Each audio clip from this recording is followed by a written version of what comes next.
હવે વાત કરીએ ઐતિહાસિક ટેકાની।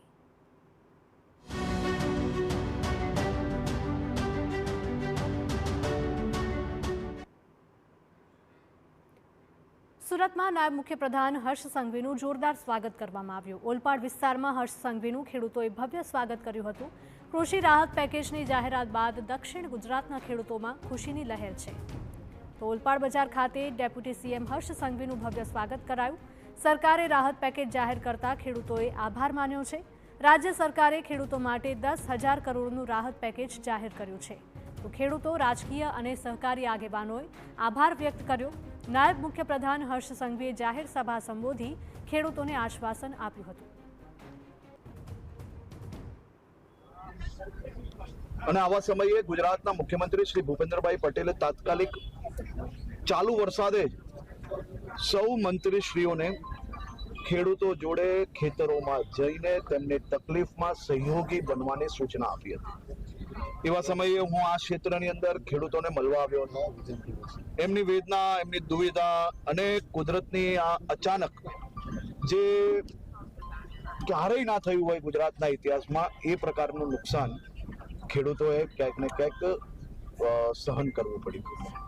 અને ત્યારે ખેડૂતોએ ખૂબ લાગણીપૂર્વક એક જ માંગણી કરી હતી કે ભારતીય જનતા પાર્ટીની સરકારે હંમેશા ખેડૂતો જોડે રહી છે અને આ વર્ષે બી રહેશે, પરંતુ આ વર્ષની તકલીફ ખૂબ મોટી છે, તેથી વધુ સહયોગ મળે તેવી એ લોકોની અપેક્ષા હતી। ને નહેરનું કામ જે આ વર્ષે કરવાનું હતું એ 1 વર્ષ પછી કરે તો આ સિઝનો એમને પાક સારો મળી જાય।